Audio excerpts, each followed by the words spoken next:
সাহিত্য চর্চা উচ্চ মাধ্যমিক বাংলা সাহিত্য সংকলন থেকে আজকের ছোট গল্প কর্তার ভূত লিখেছেন রবীন্দ্রনাথ ঠাকুর। বুড়ো কর্তার মরণকালে দেশ শুদ্ধ সবাই বলে উঠল, তুমি গেলে আমাদের কি দশা হবে। শুনে তারও মনে দুঃখ হলো। ভাবলে, আমি গেলে এদের ঠান্ডা রাখবে কে। তা বলে মরণ তো এড়াবার জো নেই। তবু দেবতা দয়া করে বললেন, ভাব নাকি, লোকটা ভূত হয়েই এদের ঘাড়ে চেপে থাক না। মানুষের মৃত্যু আছে, ভূতের তো মৃত্যু নেই। দেশের লোক ভারী নিশ্চিন্ত হলো। কেননা ভবিষ্যৎকে মানলেই তার জন্যে যত ভাবনা, ভূতকে মানলে কোনো ভাবনাই নেই। সকল ভাবনা ভূতের মাথায় চাপে, অথচ তার মাথা নেই। সুতরাং কারো জন্যে মাথা ব্যথাও নেই। তবু স্বভাব দোষে যারা নিজে ভাবতে যায় তারা খায় ভূতের কানমলা। সেই কানমলা না যায় ছাড়ানো, তার থেকে না যায় পালানো। তার বিরুদ্ধে না চলে নালিশ, তার সম্বন্ধে না আছে বিচার। দেশ শুদ্ধ লোক ভূতগ্রস্ত হয়ে চোখ বুজে চলে। দেশের তত্ত্বজ্ঞানীরা বলেন, দেশ শুদ্ধ লোক ভূতগ্রস্ত হয়ে চোখ বুজে চলে। দেশের তত্ত্বজ্ঞানীরা বলেন, এই চোখ বুঝে চলাই হচ্ছে জগতের সবচেয়ে আদিম চলা। একেই বলে অদৃষ্টের চালে চলা। সৃষ্টির প্রথম চক্ষুহীন কীটাণুরা এই চলা চলত। ঘাসের মধ্যে, গাছের মধ্যে আজও এই চলার আভাস প্রচলিত। শুনে ভূতগ্রস্ত দেশ আপন আদিম আভিজাত্য অনুভব করে, তাতে অত্যন্ত আনন্দ পায়। ভূতের নায়েব ভুতুড়ে জেলখানার দারোগা। সেই জেলখানার দেয়াল চোখে দেখা যায় না, এই জন্যে ভেবে পাওয়া যায় না সেটাকে ফুটো করে কি উপায়ে বেরিয়ে যাওয়া সম্ভব।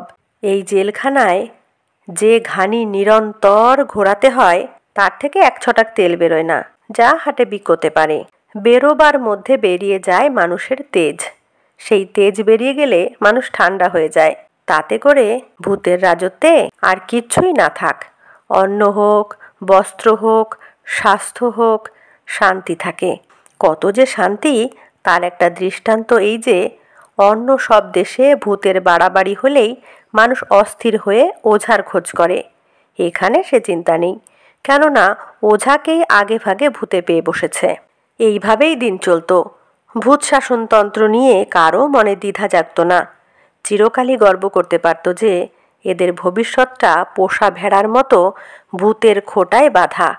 সে ভবিষ্যৎ ভ্যাও করে না, ম্যাও করে না, চুপ করে পড়ে থাকে মাটিতে, যেন একেবারে চিরকালের মতো মাটি।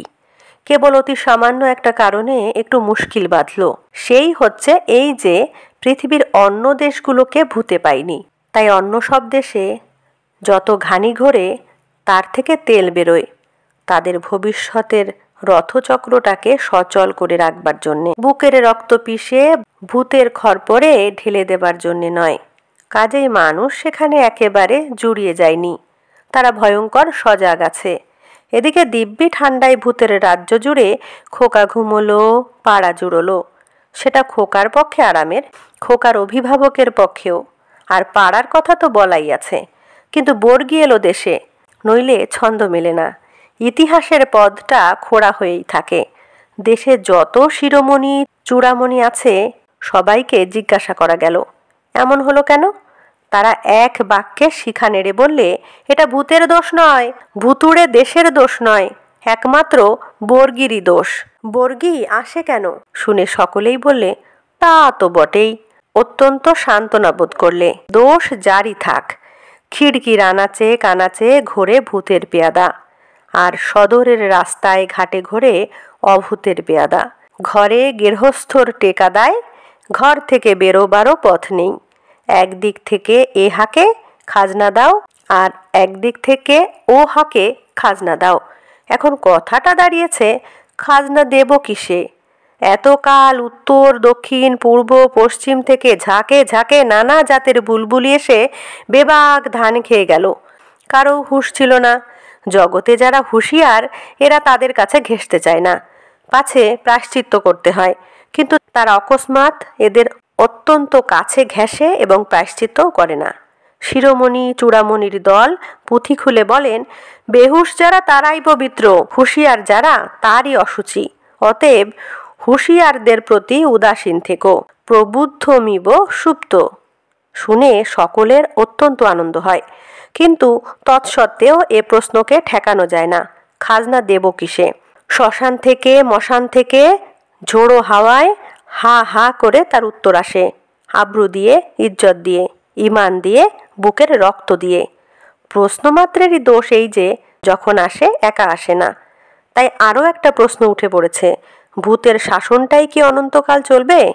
শুনে ঘুম পাড়েনি মাসি পিসি আর মাসতুতো পিস্তুতোর দল কানে হাত দিয়ে বলে, কি সর্বনাশ! এমন প্রশ্ন তো বাপের জন্মে শুনিনি।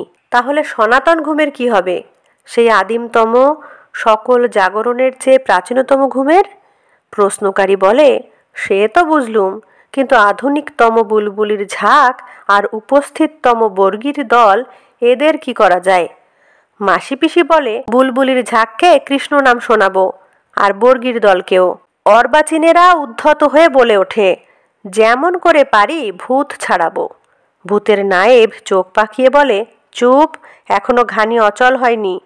শুনে দেশের খোকা নিস্তব্ধ হয়, তারপরে পাশ ফিরে শোয়।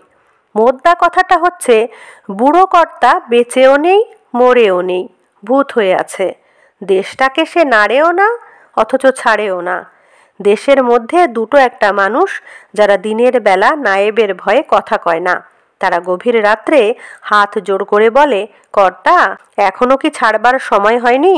কর্তা বলেন, ওরে অবোধ, আমার ধরাও নেই, ছাড়াও নেই, তোরা ছাড়লেই আমার ছাড়া। তারা বলে, ভয় করে যে কর্তা। কর্তা বলেন, সেইখানেই তো ভূত। নমস্কার। কেমন লাগলো অবশ্যই কমেন্টে জানাবেন। ভালো লাগলে লাইক কমেন্ট শেয়ার করবেন। ধন্যবাদ।